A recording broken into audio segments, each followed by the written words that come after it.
Chers web auditeurs, bonjour et bienvenue sur No Name TV, l'émission qui ne porte pas de nom. Je vous accueille aujourd'hui au bureau de la dissidence pour un lever de rideau sur l'état des lieux de nos scènes artistiques françaises, plus particulièrement celles dont les vibrations ont pour ambition de nous faire rire.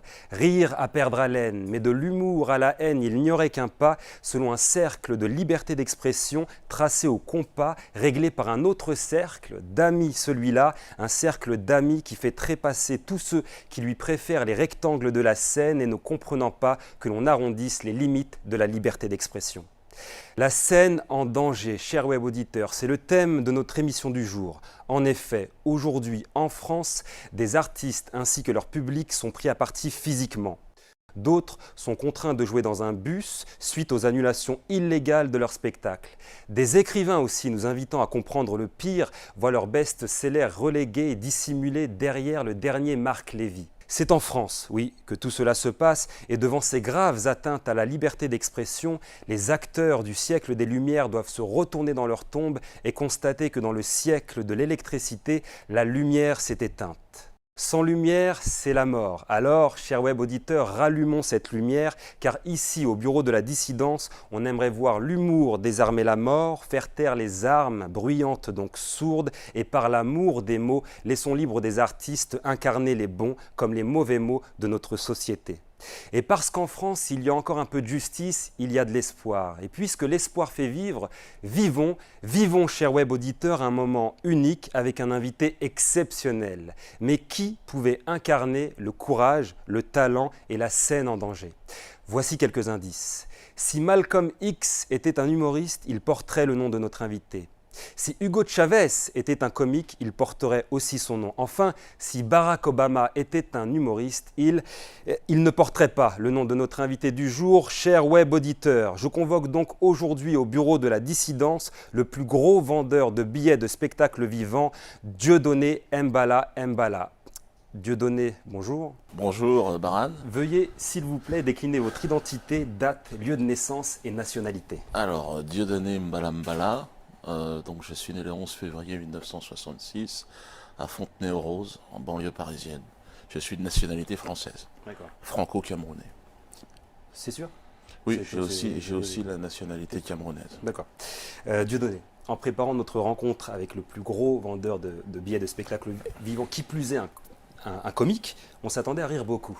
Ouais. On a vite déchanté quand on a été confronté, choqué par la censure que vous subissez. Alors, ce n'est pas à votre public ni aux initiés que l'on va apprendre que vous avez été amené à jouer dans un bus, mais y a-t-il eu d'autres endroits insolites? Ah oui. J'ai joué dans un bus après avoir joué dans des zéniths, suite effectivement à la censure orchestrée en France par la puissance d'un lobby qui ne dit pas son nom. Bon, on le connaît, c'est le CRIF, c'est le lobby israélien qui organise et qui filtre un petit peu aujourd'hui en France, en tout cas dans l'humour, ce qui est drôle, ce qui ne l'est pas. Il voudrait nous dire ce qui est drôle, ce qui ne l'est pas. Bon, en tout cas, on essaye de se bagarrer contre ce lobby dominant.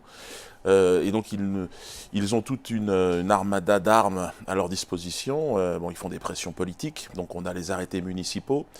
Il y a évidemment les responsables de salles qui sont mis sous pression parce que s'ils invitent des artistes étiquetés antisionistes, ils sont à ce moment-là, on leur enlève les autres artistes qui sont produits de manière générale par l'industrie qui est dominée par ces productions sionistes.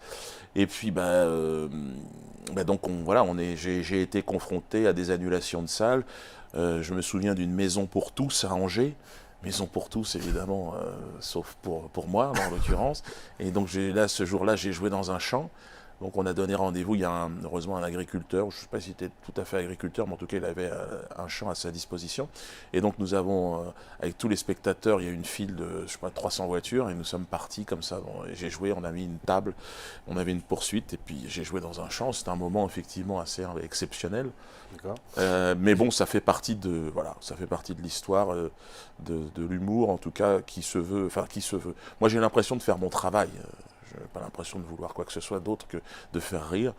Et beaucoup ont du mal à croire que ça puisse arriver, ce qui vous arrive oui, avec un artiste Oui, mais ce qui fait aussi que je travaille beaucoup plus que les autres, quand je jouais dans mon autocar, c'est 70 places, donc j'étais obligé de jouer 3 fois par jour.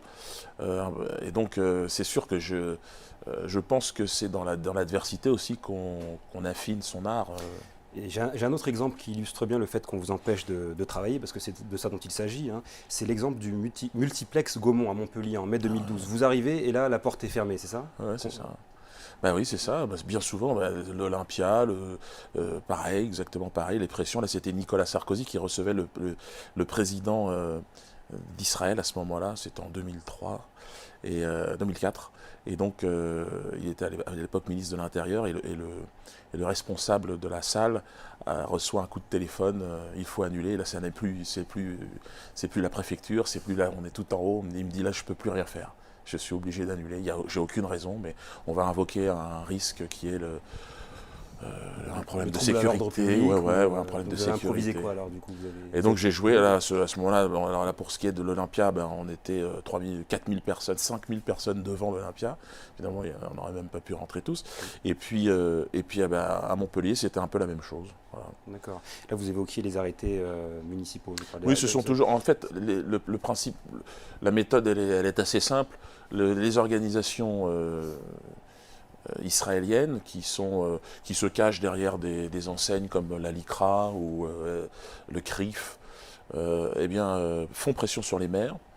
Bien souvent, ils ont des leviers politiques, des leviers économiques qui leur permettent de mettre les élus dans des situations, des postures un peu délicates, ce qui fait que ils se disent on annule. Alors ils cherchent des prétextes. Mais alors, au niveau du levier juridique, là justement, on sait que plusieurs personnes vous ont tourné le dos, mais la justice, elle est de votre côté. Alors à chaque fois, toute la difficulté, c'est que lorsqu'un maire fait, donc sous la pression de ces organisations, fait un arrêté. On a un recours au tribunal administratif. Donc là, notre avocat, l'excellent avocat, Maître Verdier d'ailleurs, qui a l'habitude maintenant de la procédure, donc se retourne vers le tribunal administratif et demande simplement la suspension de cet arrêté. Et donc on l'obtient. Qui se fait dans la foulée. On l'obtient, mais alors là, il faut que ça soit dans un délai. C'est pour ça que souvent l'arrêté tombe 12 heures avant, et donc on a encore la possibilité. Et puis après, donc là récemment, on fait lever l'arrêté, donc ça c'est déjà une première procédure. Oui. Et ensuite on peut attaquer sur le fond pour demander des réparations. Et donc là, c'est ce qui s'est passé à La Rochelle, et où là on a fait condamner la ville de La Rochelle à pas loin de 50 000 euros. C'était pas la seule. En fait, oui, il y en a eu quelques-unes, mais là, c'est en fait les actions sur le fond sont jugées maintenant. D'accord. Parce que ça prend un certain temps quand même. Alors j'évoquais le fait que des personnes vous ont tourné le dos, et lorsqu'on écoute ce qui se dit sur vous à la télé, on voit que vous incarnez parfaitement le oui mais. À ce titre, je vous propose à vous et à nos chers web auditeurs de regarder quelques extraits. Moi, je trouve navrant qu'un artiste qui par ailleurs peut avoir du talent, sombre dans un tel naufrage et soit amené à une diatribe qu'on n'a pas entendue, en tout cas avec cette virulence depuis, je sais pas, 1934 peut-être, dans beaucoup de pays d'Europe. Franchement, moi, Dieudonné, je vais dire un truc. Moi, en tant qu'artiste, franchement, comme tout le monde, quoi. Le mec, il est drôle, il est brillant et tout.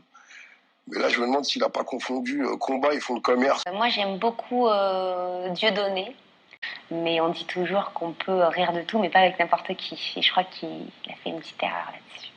Mais en tout cas, je pense que c'est de loin le meilleur. Je trouve qu'il avait, et il a sans doute, beaucoup de talent. C'est un des meilleurs. Ben oui. Oh, c'est très compliqué cette histoire, parce que il est infréquentable maintenant.